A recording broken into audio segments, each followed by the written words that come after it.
Hey everyone, this is David Afsharirad, and I'm glad to be here at LTUE, virtually at least. I guess that's one of the silver linings of this whole thing going online is that I don't know if I would have been able to make it out there this year, but I can be here with you guys thanks to the magic of the internet. First, a little bit about me. As I said, I'm David Afsharirad. I am a writer and editor. My stories have appeared in places like Galaxy's Edge and Mystery Weekly.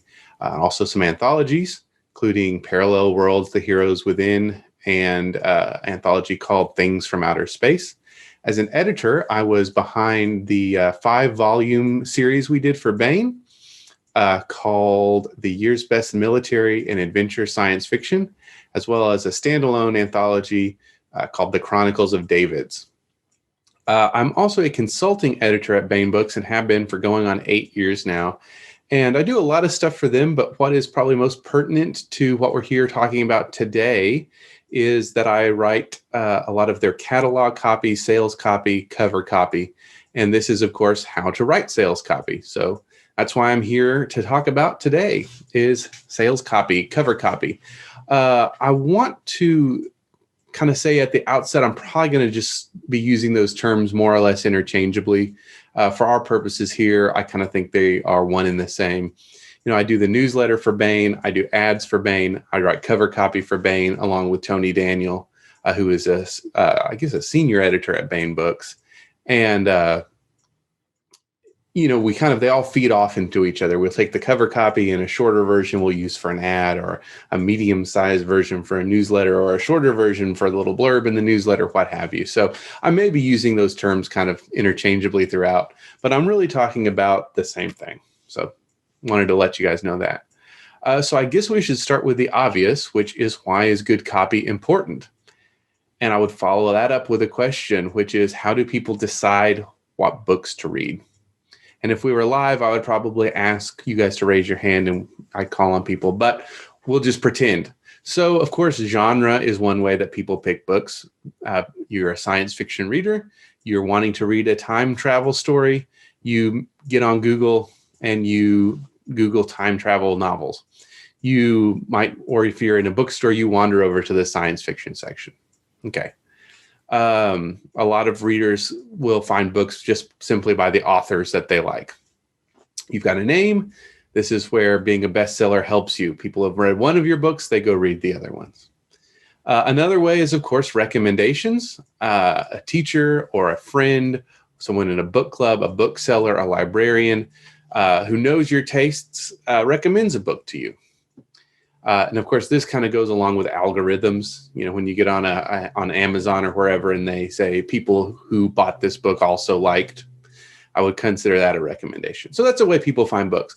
But that's sort of all outside of your control to some extent. Really, aside from the genre when you write the book, all that's outside of your control.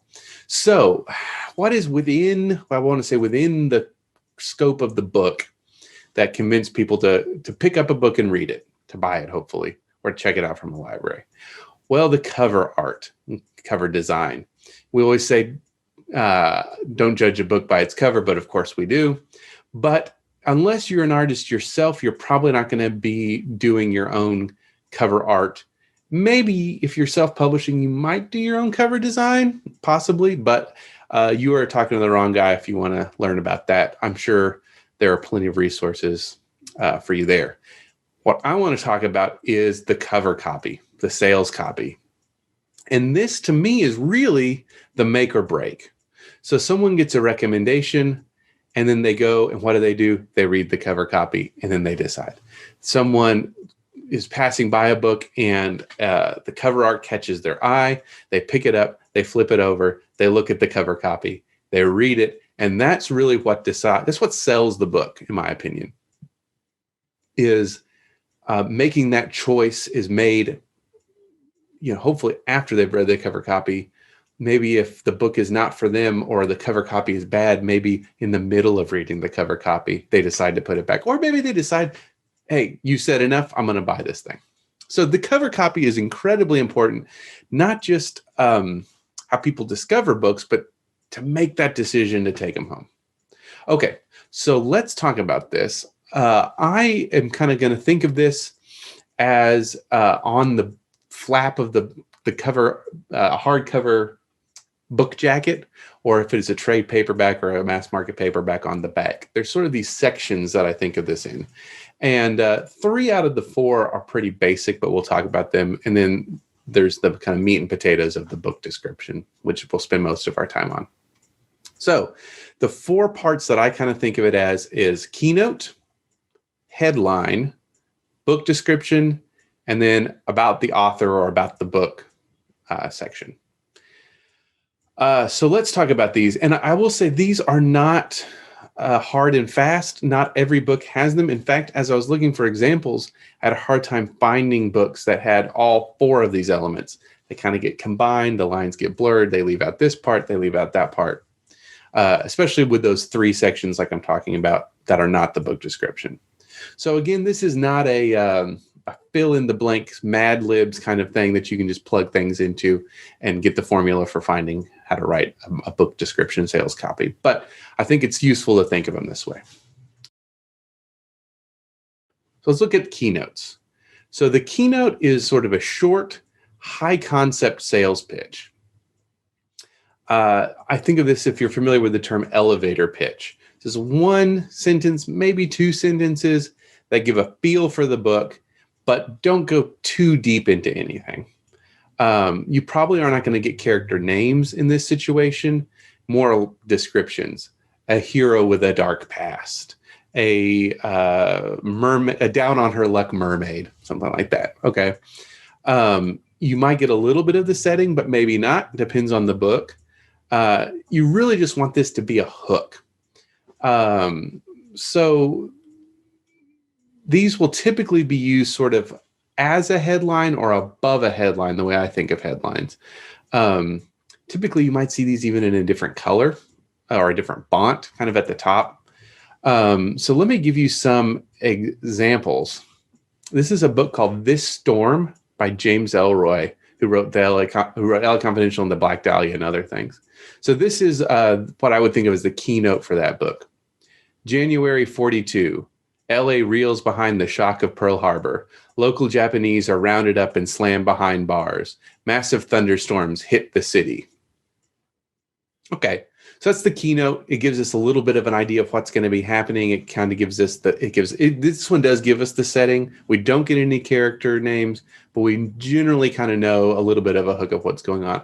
To be honest, I don't think that one's super great. So let's look at another one. This is from a Harlan Coben book called The Boy in the Woods. A man with a mysterious past must find a missing teenage girl in this shocking thriller from the #1 New York Times bestselling author of Runaway. Okay, so that gets into something I see a lot in keynotes too, which is, I told you that 4th bit about the author, about the book, is you'll see people kind of tie in these accolades into the keynote. So we give a little bit of a feel for the book, and then we brag about the author. So #1 New York Times bestselling author of Runaway, Harlan Coben. I don't think this one is very good either. It does what it needs to do, but it doesn't make me want to read on particularly. A man with a mysterious past. That's so vague. We see man with a mysterious past so much. It doesn't really tell me anything about that man besides that he has a mysterious past. Must find a missing teenage girl. Okay, all we know about her is she's missing, but okay. But you still see what it's doing here. It's not amazing, but it's getting the job done. And the fact is that Harlan Coben's name and the fact that he's #1 New York Times bestselling author is probably doing most of the heavy lifting for this keynote, to be honest, as far as sales go. So I like this one a little bit better. This is from Joe R. Lansdale's book, More Better Deals. From the Edgar Award-winning author of the Hap and Leonard series, a hard-boiled novel set in 1960s Texas in which a no-nonsense car salesman faces a tempting decision, a dangerous deal, and an alluring affair. Okay, I think that one's a lot better. So this time they put the accolades, I'll call them, first. Edgar Award-winning author of the Hap and Leonard series. We're telling you who this guy is. A hard-boiled novel. We get the setting, 1960s Texas. But I like this. This gives us a little bit more than mysterious man with a mysterious past. A no-nonsense car salesman. So, okay, that gives us a little bit of the setting. He's a car salesman, no nonsense, 1960s Texas, tempting decision, dangerous deal, and an alluring affair. That one pulls me in a lot more than the other ones did. And we'll look at one last one. This one's from a Bain book. This is from Gunpowder and Embers, which was a novel written by John Ringo, Casey Azell, and Christopher L. Smith. In the smoking ruins of our world, will the struggle for yesterday's technology spark tomorrow's global war?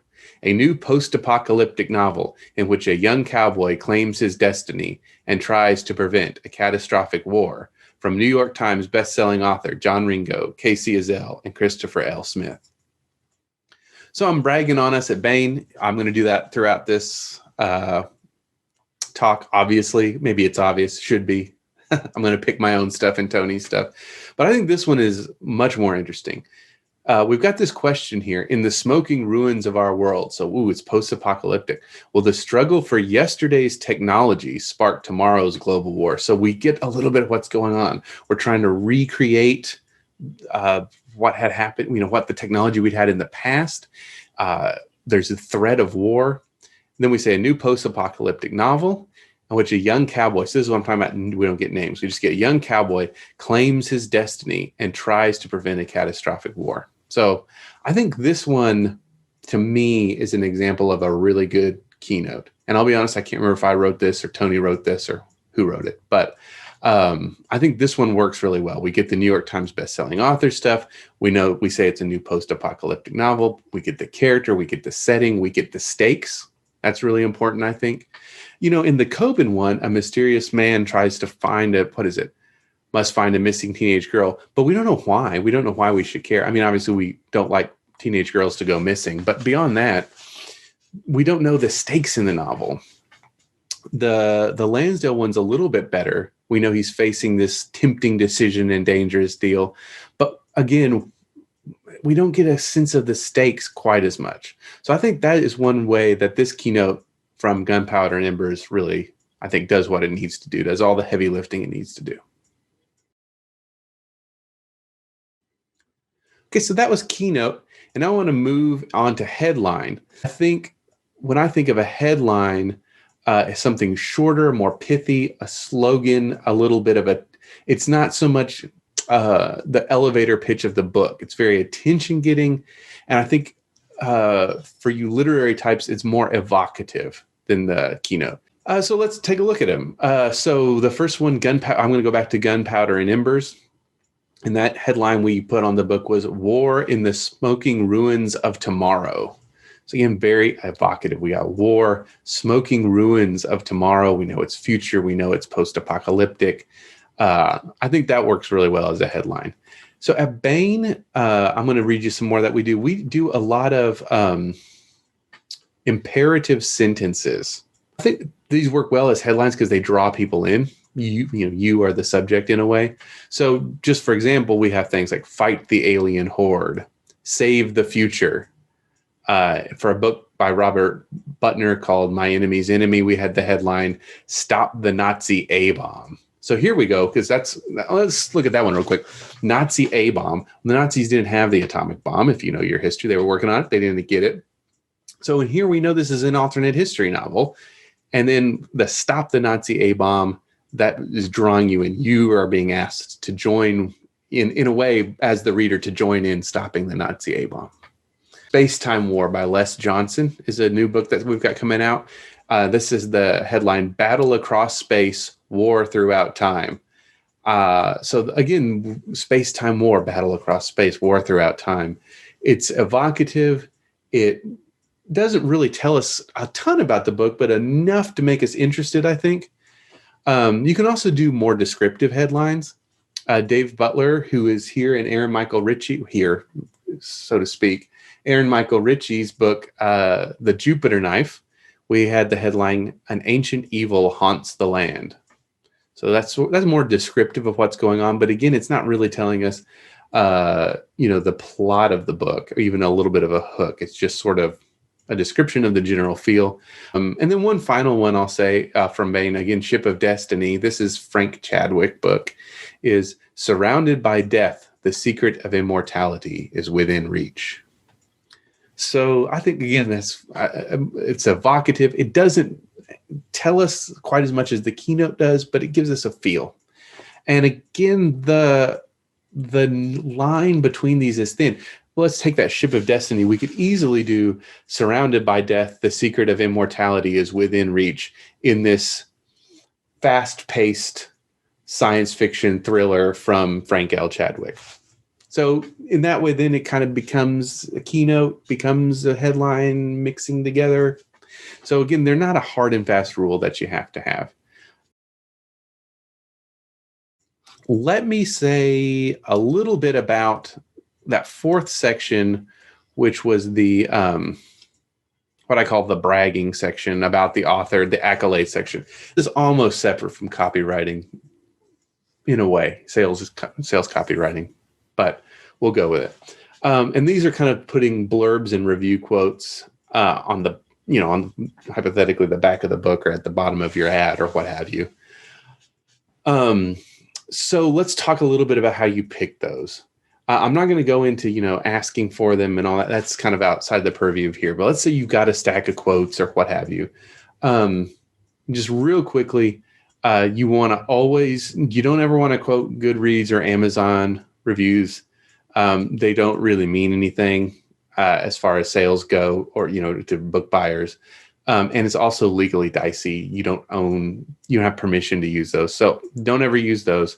If you are a bestseller, New York Times is still the gold standard. If you hit the New York Times bestseller list, you're probably not watching this because you probably have a publicist to take care of all of this. But that's always great. National bestseller is always great. The Amazon bestseller thing is a little bit more controversial. You were number one in a category on Amazon. I think more and more it's, considered fair to go ahead and brag about that. And I certainly personally don't count it against books when they put that on there. If you are award nominated, you should mention that somewhere in the book. If this book or another book from the award-winning author or award-nominated, Nebula nominated, Dragon Award nominated author of da-da-da-da-da. That's something you always want to try to work in as much as you can. And again, there are several places that, you literally, when you look at books, they're just on the back about the author, about the book. You can also, like I said, work those into keynotes. Other places you see them is kind of at the end of a book description. They kind of almost put that reverse keynote at the bottom. We'll take a look at those in just a second. But that's sort of the little beat pieces. Now I want to talk about the big important piece, and we'll spend pretty much the rest of the time on this, which is that book description, that descriptive copy of the book. So let's think about the book description. So we ask what is the purpose of this? And it's to draw readers in. We want to draw readers in and then, of course, make them want to buy the book. And we want to always keep that in mind. You want to ask yourself, will this make them want to turn to the first page and read the book? There's sort of two ways to think about it that I want to kind of look at. One is a little bit more analytical and a little more sales oriented, and the other is a little bit more literary. But they're really both saying the same thing. And I think, just choose the one that kind of fits for you and how you're thinking about this as you're composing your copy. So the more analytical way or sales-oriented way to think about this is that the book description should give the readers enough information so that he can decide if he wants to buy the book, written in such a way that will make him want to buy the book or read the book. So I'll say that again. The book description should give the reader enough information that he can decide if he wants to read the book, and it should be written in such a way that makes him want to read the book. I think a lot of times we get caught up in that first part of giving information and we go overboard. We tell too much, and I'll talk about that more in a little bit. And we don't focus on that important part of the way it's written that this is something that's supposed to entice readers to buy the book, to read the book. So the more literary way is actually from Tony Daniel, who I work with at Baen. He's senior editor at Baen, and he and I both do the cover copy. And he told me this. He said, I look at the cover copy of a book as a call to action, an invitation to identify with the characters and enter their story like a doorway. So I want to say that again. This is from Tony. He says, I look at the cover copy of a book as a call to action, an invitation to identify with the characters and enter their story like a doorway. So that really appeals a lot to me. It's a little less cold and cynical, maybe. And I think, that excitement, that invitation, that making the reader, again, is another way of saying make the reader want to read the book. All right, so when you're writing the sales copy up, you generally are only going to be covering the first quarter or third of the book. Kind of depends on the writing of the book itself, of course. If you think of your book in a 3-act plot structure, you're sort of going to be mostly covering Act 1. If you kind of read the Save the Cat or the Sid Field method of screenwriting and you're using that template, this is sort of like after the call to action. Or the moment of decision is where you kind of want to stop. Maybe we see the reader, we either see in the description the main character taking up that call to action, making that decision, or else it's implied that he or she is going to. So you're going to give us a setup. You're probably going to give us an inciting incident for the book, and then you're going to get us up to that moment of decision. And that's really where you're going to stop. Other than sort of a wrap up at the end, which will imply things further. And we'll look at that ending because I think the ending is really important. So some things to avoid as you're composing this is you want to remember this is not a summary or a synopsis. That is too long. It's too bogged down in detail. And it's also not the place to give us all the detailed world building. We need just enough of that setting and that world building to draw us in and to give us the information we need for the rest of it to make sense, essentially.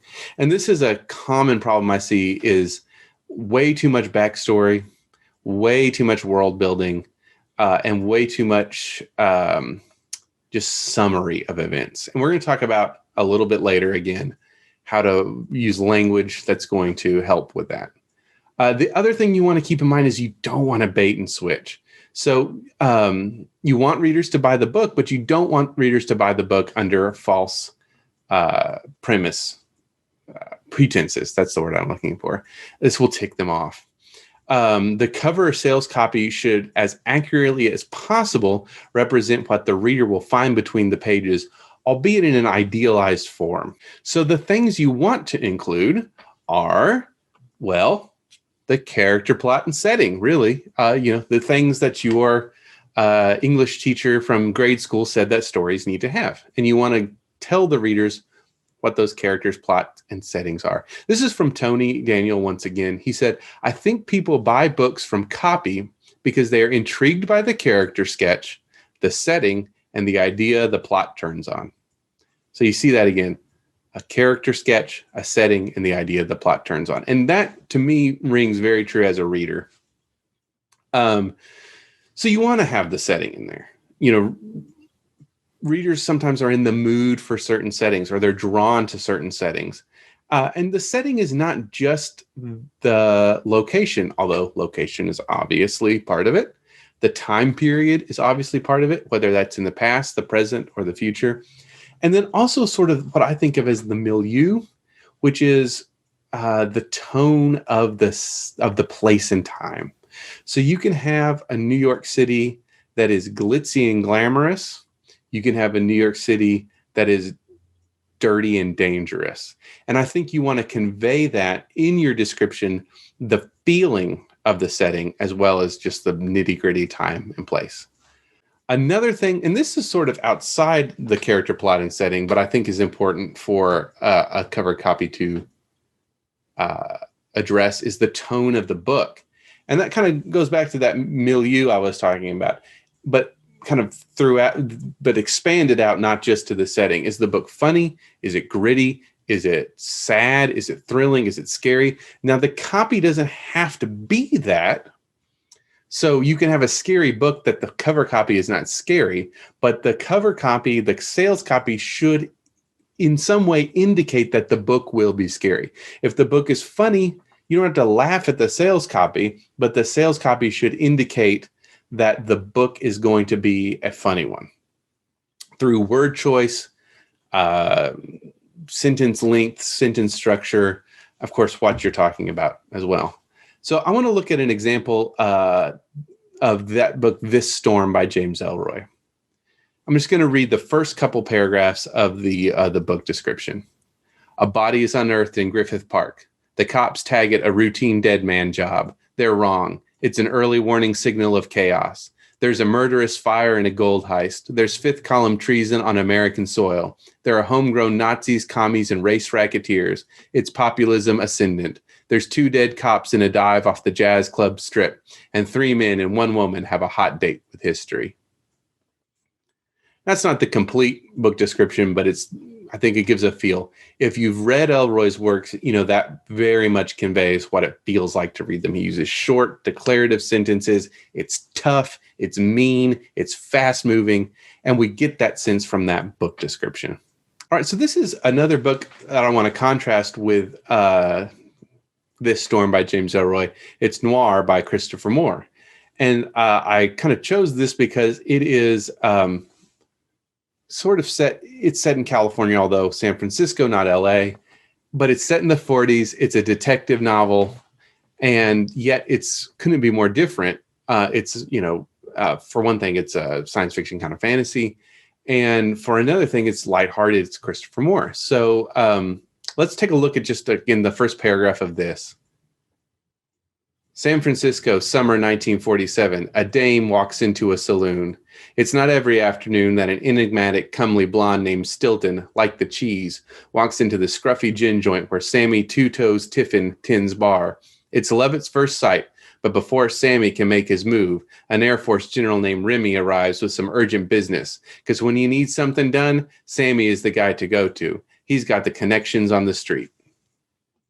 Okay, so that's, again, it's a 40s noir influenced, it's literally called noir, detective novel, but contrasted with This Storm, you get a very different feeling from the language used.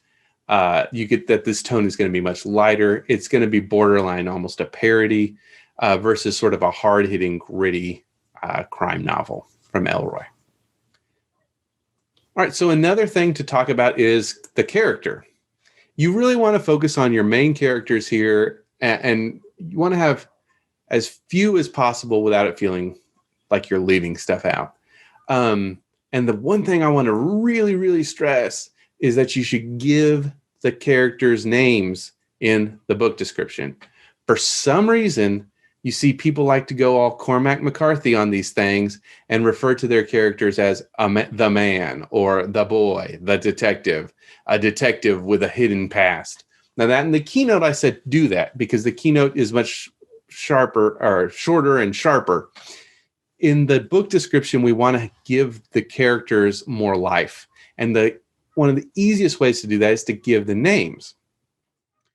And people will feel more of a connection with it. And it also leads to less confusion with just kind of referring to people with their occupation or the man. You go, well, which man? And you read back and it's confusing. With characters' names, it gives readers something to really latch on to. You should probably focus on, like I said, 1 or 2, maybe 3 point of view characters. 1 is ideal. I mean, it depends on your book, obviously. And I think, if you can start that description with the character name, we did this with Dave Butler's book. I think it was The Cunning Man. And the first sentence is, Hiram Woolley is a cunning man. We know his name and we're interested. What is a cunning man? So that kind of takes care of the character. You want to give a brief character sketch about this person. You want to give the name. And we're going to look at an example here in a second of that when we put this all together. And then finally, we want to talk about the plot. But I think it's really more helpful to look at how we set these things up when we talk about the plot, because the plot is this is mostly going to be what is in your book description is plot. So the structure of these, I kind of think we have a setup where we see the world, we see you see the setting and the character, and then we introduce a problem into that world. And this is where our plot idea kind of hinges on. And then we want to lead the reader to wonder what will happen. And then we have our ending. I think this is from Tony Daniel. I want to read his kind of thoughts on this, on the ending. And then we're going to look at an example. He says, I always try to end with the greatest stakes at risk in the story and show that the hero is uniquely interesting in relationship to them or capable of dealing with them in a strong manner. So for an example he gave, we'll take a look at this is, but the evil alien conquerors have not reckoned with the fact that one man's refusal and resistance may just awaken a new dawn of liberty for all humanity. So that is showing, how we have the stakes, we have the problem, we know that we need to solve this problem, and we've shown the character, and we're showing now how that character is uniquely situated to solve that problem. We don't say that he's going to, and we certainly don't say how he's going to, but we show that this is what's going on with this book, and this is what the book is really going to be about. And to me, that is the strongest way to end. It gives us the stakes and it shows us why the hero is worth paying attention to. So let's take a look at an example of that.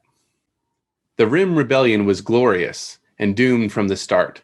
Brilliant Rim Confederation Navy spaceship Captain Jarrett Clement scuttled his career and professional life by joining the rebels against the overwhelming force of the Five Suns Alliance. The rebel cause was just. That didn't matter. 10 years later, Clement regrets nothing, but would prefer to be left alone to his thoughts and drink. But a new chance to command a ship of incredible potential is thrust in his lap. Humanity's first truly faster-than-light vessel.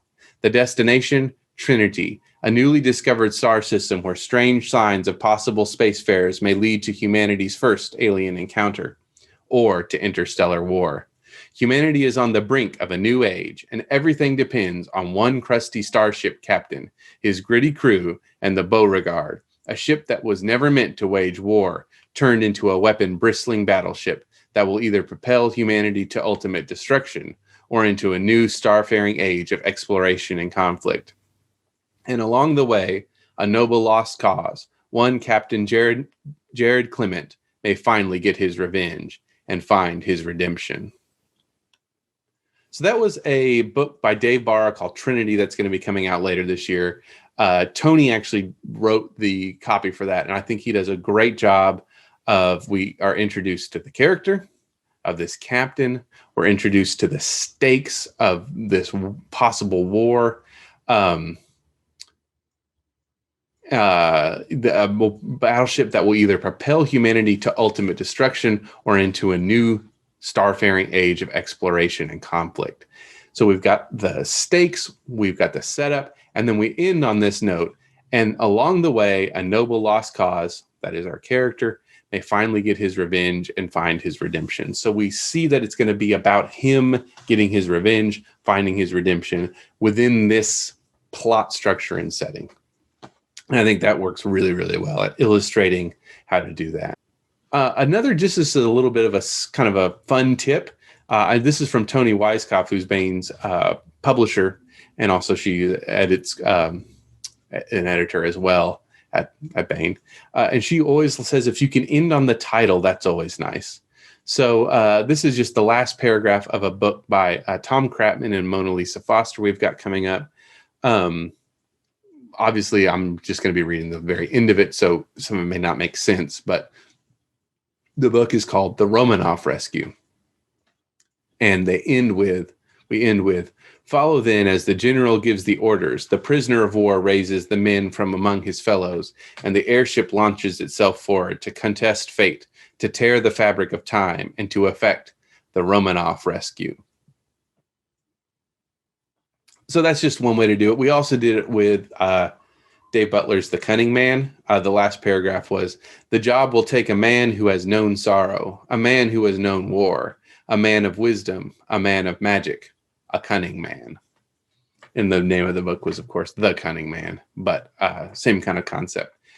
So that's a little trick. It doesn't always work, obviously, but it's if you can do that, I think that works well. So let me talk about something that you see a lot of. And when I was looking for books to use as examples here, so many of them did these couple things, which is that they ended on a cliffhanger. The sales copy ended on a cliffhanger or with a question. And I think these things, although they're very, very common, to me, they feel very gimmicky, and I think it's best to avoid them. I think if you can do what we were talking about earlier of showing the character in relation to the plot and their dilemma that they're facing and how they're uniquely situated is always better. With the cliffhanger, I think if you are feeling like you want to add ellipsis at the end, ... find a way to reword that.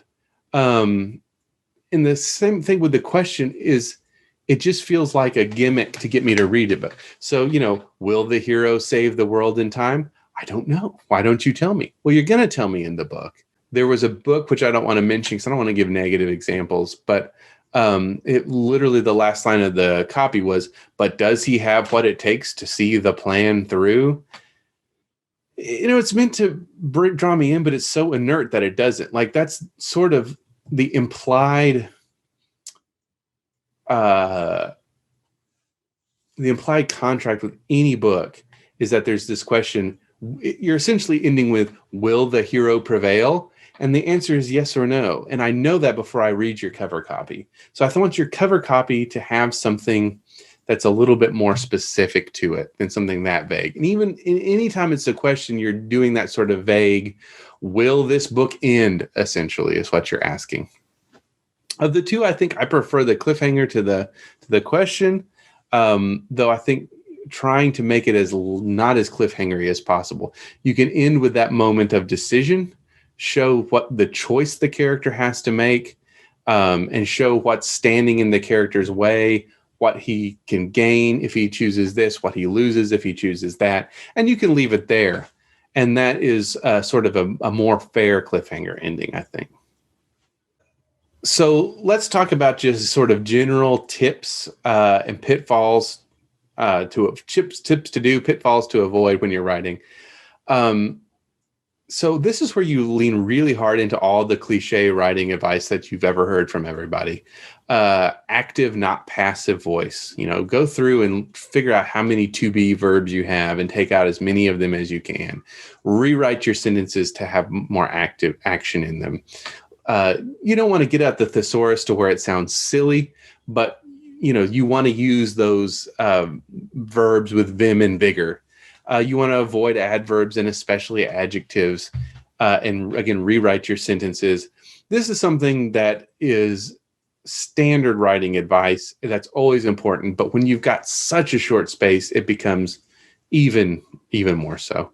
Weirdly, the other piece of advice that you always hear is show, don't tell. And we can't really do that as much in sales copy because it's so short. But you want to tell as vividly as possible. One other thing, and then I want to give an example of this, is this comes from Trey Parker and Matt Stone, the guys who did South Park. And this has been something that's really helped me in my writing, but it's in fiction writing, but also very much in sales copy. And that is they say you want to write in terms of but and therefore. So many times you'll see copy that's not very good, and it's and then copy. This happens, and then this happens, and then this happens, and then this happens. And it makes for very dull reading because things don't seem to aren't tied together. You want to tie sentences together in these things. And the but and therefore does it. So this happens, but this happens, but this happens, and therefore this happens, but then this happens, and then therefore this happens. So I want to take a look at this copy for Blood and Whispers, which is another Bain novel by A.C. Haskins coming out. I'm going to read it, and we can kind of look at it in terms of that but and therefore. And of course, a lot of the sentences are not going to, they don't have to follow one after the other in the but therefore. You can build on before, but we'll take a look at it and see what I mean. Thomas Quinn is a sorcerer haunted by the memories of the things he's done over centuries of service to the Arcanum. From battling Jinn to killing demigods and dragons, the scars and nightmares have left him a wounded man. He thought he left that life by running an occult bookshop in Philadelphia for decades, but then 2 Philadelphia detectives need help only Quinn can prove to solve a brutal ritual murder. Now Quinn must resume the mantle of a sorcerer of the Arcanum and prepare to face those who threaten the fragile armistice between the human and magical powers that be.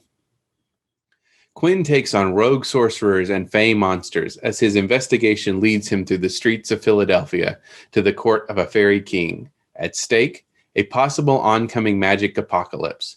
Yet the greatest threat of all may be Quinn's own inner demons reasserting themselves. For when it comes to a sorcerer of Thomas Quinn's caliber in long life, those inner demons may not be entirely allegorical, and the past may return with a destroying vengeance. So let's see how that is a but therefore. So let's start at the beginning. Thomas Quinn is a sorcerer haunted by the memories of the things he's done over centuries of service to the Arcanum. So this is setting us up. Thomas Quinn. So again, see, we start with that name. We have a description. Is a sorcerer haunted. So he's a sorcerer. He's haunted by the memories of the things he's done over centuries of service to the Arcanum. So we get a little bit about he's somewhat immortal to some degree. Service to the Arcanum. We don't know what that is, but that kind of what is the Arcanum? We're interested in this. He's a haunted man. So we get this character sketch in this first sentence. And it also lets us know that this is a fantasy and that it's maybe a little bit grittier or darker. He's haunted by the things he's done. Okay. So next sentence. From battling Jinn to killing demigods and dragons, the scars and nightmares have left him a wounded man. That's just sort of building on that first sentence, showing us more about him and more about this setting. He thought he left that life by running an occult bookshop in Philadelphia for decades. Okay, so now still more backstory about him, but now we're seeing, we're set in the real world in the more or less modern age. And we also get more about him. He's left that life behind. But, see, there we go. But then 2 Philadelphia detectives need help only Quinn can provide to solve a brutal ritual murder. Therefore, it says now in the copy, but see, it's following on. Therefore, Quinn must resume the mantle of a sorcerer of the Arcanum and prepare to face those who threaten the fragile armistice between the humans and magical powers that be. So he is a sorcerer who's left the life behind, but now only he can solve the mystery. Therefore, he must take up the mantle again. We hear more about that. Quinn takes on rogue sorcerer and fey monsters as as his investigation leads him through the streets of Philadelphia to the court of the fairy king. So this is just expanding on the therefore section. At stake, a possible oncoming magic apocalypse. There's a little bit of a cheat there. We just told you what was at stake. Yet, the greatest threat of all may be Quinn's own inner demons. That's a but, reasserting themselves. And then we in with this sort of thing. The past may return with a destroying vengeance. So that to me is a cliffhanger ending, but it's a much more specific cliffhanger ending. So I think in sales copy, you're not going to have time to do, 6 or 10 but and therefore combinations. Really 1 or 2 is enough because we're only trying to get to sort of the stakes and then how the hero addresses them. Okay, so that's sort of the meat of the book description. And then you often have this you'll see this more. We don't do this as much at Bain, but you'll see these, what I call a wrap-up paragraph. They're sort of like a reverse keynote in that they sort of sum up what has the feel of the book. And they'll often cite like those accolades there as well. Let's take a look at this one. This is from a Laura Lippman book called Sunburn, I think. Sunburn, yes. Inspired by James M. Cain's masterpieces, The Postman Always Rings Twice, Double Indemnity, and Mildred Pierce, Sunburn is a tantalizing modern noir from the incomparable Laura Lippman. So there's that. Another one, this is from that noir by Christopher Moore. Think Raymond Chandler meets Damon Runyon with more than a dash of Bugs Bunny and the Looney Tunes All-Stars. It's all very, very noir. It's all very, very Christopher Moore. This is a thing, like I said, that I've seen more along with Keynotes lately. I don't like it as much. I think it's better to end on that, just sort of let the book description speak for itself, and that final line kind of end on a triumphant note or a mysterious note or whatever have you, and don't sort of do this heavy lifting of telling to me, these wrap-up paragraphs are telling the readers telling the reader how they should feel about it. This book, this is this kind of book, and you're going to feel this way about it, is how it feels to me. This is a personal choice. Well, it's a personal choice if you're self-publishing. It's a choice your publisher will probably make for you if you're going the traditional route. Okay, so that sort of finishes up kind of how I think of sales copy, how I approach it with the keynote and the headline and the accolades, and hopefully get you guys some good information. I think the main crux of it is that book description.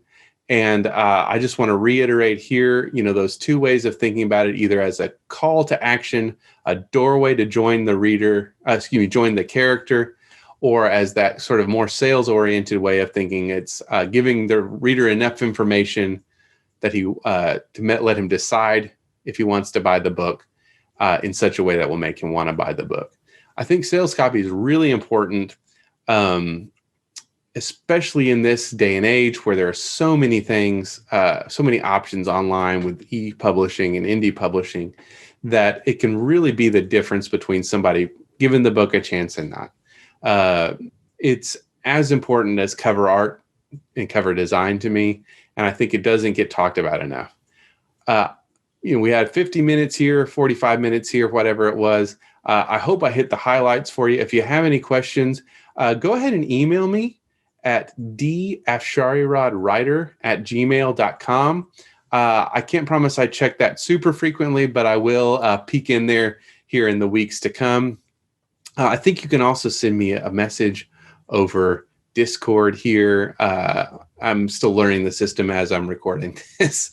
And get in touch with me that way. Hopefully I can help if you have anything specific questions for me. The other thing I would say is that there is not a great resource online really for this. This is sort of inside baseball. But the closest thing to cover copy, sales copy, to me, that there is quite a few resources online is your query letter. Obviously, you're not going to have the Dear Agent part. Obviously, you're not going to have as 100,000 word complete manuscript, but that's sort of that body of a query letter that you would send to an agent or a publisher is not too dissimilar from what you want to do with sales copy. So a resource for that I think is great is queryshark.com or queryshark.blogspot.com. I'll put the website down there. This is a real working agent. People send her query letters with the idea that she will use them on her website. These aren't ones that were sent to her office. And she kind of breaks down how to write a good query letter. And while query letters and cover copy are not identical, I think they're similar enough that there's a lot could be learned on there. So that's one resource. And hopefully this has been another good resource. Again, I'm David Afsharirad. It's been such a pleasure talking with you guys here over the last better part of an hour. Hope you have a great experience here online at LTUE, and thank you so much for having me.